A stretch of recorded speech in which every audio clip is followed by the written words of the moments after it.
그러면 이제 리플도 한번 볼까요? 리플도 보시게 되면 3,950원 불안불안한다 했지만 그래도 이제 또 4,000원 금방까지 올라왔습니다. 그리고 아직은 4,000원을 찍지 못했죠. 어제로 해가지고 오늘 오전에 3,995원까지 5원이 부족한 4,000원까지는 갔었네요. 그러다가 지금은 다시 좀 비트가 빠지니까 이 XRP도 조금 빠졌다라는 것을 알 수가 있습니다. 그래서 그냥 본론부터 바로 시작을 할게요. 새벽 동안에 중요한 소식이 나왔습니다. 중요한 소식이 요거거든요.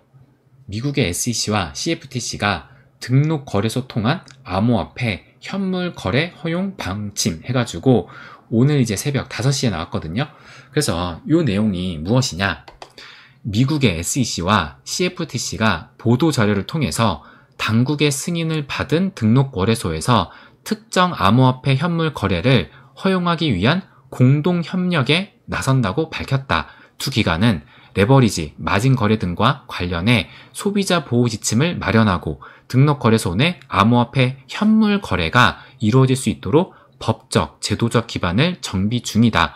공동 성명에서 두 기관은 현행법상 등록 거래소가 특정 현물 암호화폐 자산을 취급하는 것을 금지하지 않는다는 입장을 명확히 했다. 미국의 SEC 위원장이죠. 폴 애킨스는 시장 참여자들이 암호화폐 현물을 어디에서 거래할지 자유롭게 선택할 수 있어야 한다 라고 이렇게 얘기를 했다고 합니다. 이 소식이 굉장히 중요한 소식이다 라고 볼 수가 있거든요. 왜 그러느냐? 요겁니다. 지금 요 내용이 요거예요. 지금 보시면 9월 2일날 2025년 9월 2일날 SEC하고 CFTC가 딱 이렇게 발표를 했거든요. 그래서 요 내용이 제가 챗GPT한테 요약을 해달라고 했습니다. 그래서 요것이 지금 9월 2일에 나온 SEC와 CFTC의 공동 성명입니다. 그래서 보시면 이제 SEC가 8월달 시작부터 이 프로젝트 크립토를 한다라는 얘기가 막 나왔었죠. 그 뉴스가 나왔죠. 그래서 지금 프로젝트 명이 SEC는 프로젝트 크립토 그리고 CFTC는 크립토 스프린트라고 해가지고 연계한 공동 이니셔티브라고 합니다. 그래서 요것의 목적이 무엇이냐 보시면 특정 현물 암호화폐 자산 거래를 가능하게 하는 규제 절차를 조율. 그러니까 여기에서는 현물, 이 스팟이 중요해요. 그리고 블록체인 기술과 암호화폐 시장에서 미국의 리더십을 강화를 한다. 이 미국의 리더십이 또 중요하고 기존 법적 권한을 활용해 규제의 명확성을 확보. 여기선 또 규제의 명확성. 우리가 예전부터 바랬던 건 딱 요거죠. 규제의 명확성. 요것을 확보하겠다. 요것이 중요하고 또 레버리지, 마진, 금융상품 형태로 제공되는 소매 현물 암호화폐 거래 관련 지침을 발행할 계획이다. 요것이 그 얘기거든요. 소비자 보호를 이렇게 지금 볼 수가 있는 건데 그래서 핵심 메시지가 무엇이냐?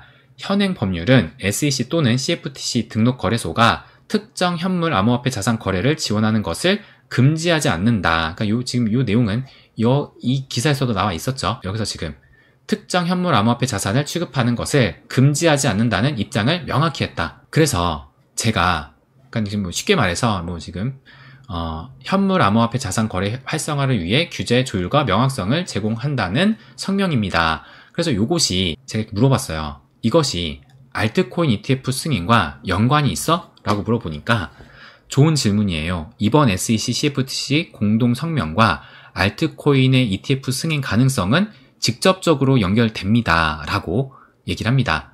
직접적으로 연결된다라고 얘기를 해요. 직접적으로. 그래서 그 연결고리가 무엇이냐? 현물, 아까 제가 현물 중요하다고 말씀드렸죠. 현물 시장 규제 정비, ETF 전체 조건. 그러니까 왜 그러냐면 ETF가, 그러니까 특히 현물 ETF가 기초자산, 이 현물 시장의 기초자산의 투명성과 규제 체계가 갖추어져야 승인이 되는데 그런데 여기 보시는 것처럼 SEC가 지금까지 이 알트코인 ETF 승인을 미뤄왔던 가장 큰 이유가 뭐냐면 시장 조작 위험, 규제 부재, 거래소 신뢰성 부족. 그러니까 기초 자산, 알트코인에 대한 이 알트 현물에 대한 그것에 대한 확실성이 없었다라는 거죠. 그것에 대한 그 투명성과 규제 체제가 지금까지 미흡하다고 봤는데 그런데 이것을 지금 현물을 지금 인정해 주겠다라고 한 거잖아요. 그래서 지금 보면은 비트코인 ETF가 승인이 됐고, 이더리움 ETF가 승인이 됐고, 알트코인 ETF 순으로 이제 가고 있는데, 여기 보시면 이번 성명은 특정 알트코인 현물 시장도 규제가 가능하다라는 점을 명확히 해주므로 이더리움 이후 XRP, 솔라나, 에이다 같은 알트코인 ETF로 확장될 논리적 근거가 됩니다. 라고 얘기를 합니다. 여기도 보시게 되면은 투자자 보호 장치 강화, SEC의 승인 명분. SEC가 알트코인 ETF를 거부할 때마다 내세운 논리가 투자자 보호 미흡. 투자자를 보호할 수가 없기 때문에 지금 알트코인 같은 경우는 여태까지 거부를 해왔는데, 그런데 이번 프로젝트가 레버리지, 마진 소매, 투자자 보호, 가이드라인까지 포함한다는 점은 SEC가 나중에 ETF 승인 근거로 활용할 명분이 됩니다. 라고 얘기를 합니다. 그래서 아까 이 목적에 지금 네 번째 해당되는 게 이게 투자자 보호, 요거라고 아까 제가 말씀드렸죠. 아까 제가 그때는 소비자 보호라고 말씀드렸는데 그게 그거죠. 투자자 보호. 그거 때문에 지금 승인 명분을 지금 쌓아뒀다라고 볼 수가 있는 겁니다. 그래서 정리를 하게 되면은 이번 SEC와 CFTC의 성명은 알트코인 현물 ETF 승인 가능성을 높이는 사전 작업으로 볼 수가 있다. 사전 작업이라고 이렇게 얘기를 합니다. 그래서 이 성명은 알트코인 ETF, 특히 XRP, 솔라나, 에이다 같은 상위권 코인의 중장기적 승인 가능성을 크게 끌어올린 사건이라고 볼 수가 있습니다. 그래서 이것을 봤을 때 XRP의 ETF 승인 가능성은 더 높아지지 않았나라는 그런 생각이 또 드는 거죠. 그런데 이게 XRP에 국한되는 것이 아니라 XRP를 비롯한, 여기도 좀 직접적으로 나와 있지만 타 알트코인도 공동으로 지금 승인이 예상이 된다. 그래서 지금 ETF 지금 데드라인이 어떻게 되느냐, SEC가 지금 어떻게 데드라인을 가지고 가고 있느냐, XRP 같은 경우는, XRP 현물 ETF 같은 경우는 10월 18일부터 25일까지 이렇게 최종 결정 기한을 지금 기다리고 있고, 뭐 솔라나 같은 경우는 10월 16일, 이거는 트럼프 그거죠. 10월 8일, 그리고 도지는 10월에서 뭐 내년 1월까지라고 하는데, 그래서 어쨌든 10월에 지금 전부 다 몰려있다라는 것을 또 알 수가 있습니다.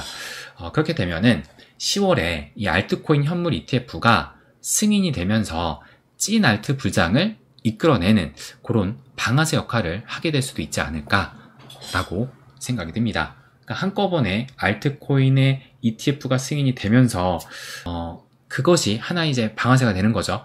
그렇게 함으로써 뭐 그 이전까지 이 토탈2가 2021년도 최고점을 돌파할지는 모르겠는데, 아무튼 요 소식이 나옴으로 인해서 토탈2의 2021년도 그 최고점을 넘어서는 그런 움직임도 나올 수 있지 않을까. 그러니까 10월달이 이제 멀지가 않았거든요. 이제 또 9월이 됐잖아요. 그러니까 10월이 이제 먼 것이 아닙니다. 다음 달이에요. 이제 한 달도 안 남았습니다. 그렇기 때문에 요것이 알트 불장을 이끌 방아쇠 역할을 할 수 있지 않을까. 그러면 또 이런 생각을 하실 수가 있을 거예요. 모두가 아는 호재는 호재가 아니다. 그러니까 이런 얘기 있잖아요. 그런데 우리 트럼프 당선 때를 한번 생각을 해봅시다. 이때도 뭐 트럼프가 당선이 된다 하더라도 이제 상승이 나오지 않을 수도 있다. 뭐 이런 얘기가 있었잖아요. 근데 결국에는 당선되니까 또 크게 또 상승이 했습니다. 그래서 제가 예전에도 한번 말씀드렸는데, 악재는 예상했던 것이 터졌을 때보다 예상치 못한 것이 터졌을 때 진정한 악재가 되죠. 그러니까 우리가 뭐 지금 막 걱정하는 부분들 있잖아요. 이 악재가 될 수 있다라는 그런 부분은 막상 터졌을 때 실제로 그 파급력이 그렇게 크지 않을 수 있다. 근데 정말 예상치 못하게, 대표적으로 딱 코로나죠, 그죠? 아니면 예전에 9.11 테러도 마찬가지고, 예상치 못한 악재가 터졌을 때 그것이 시장에 주는 충격이 더 크거든요. 그런데 호재는 예상했었던 것이, 그러니까 물론 호재도 예상치 못한 것이 터졌을 때 그것이 진짜 큰 호재가 될 수도 있지만, 호재는 예상했던 것이 실현이 됐을 때도 충분히 호재가 될 수 있다라고 저는 생각이 듭니다. 그래서 알트코인의 현물 ETF 승인은 저는 충분히 호재로 또 상승이 나올 수 있다라고 보거든요. 근데 이제 사전 기대감 형성 여부도 중요하다. 그러니까 이 얘기가 무엇이냐면, 알트코인 현물 ETF가 승인이 될 거라는 그 기대감으로 인해서 미리부터 많이 올라버리면 이제 그때는 딱 실현이 됐을 때는 하락할 수 있겠죠.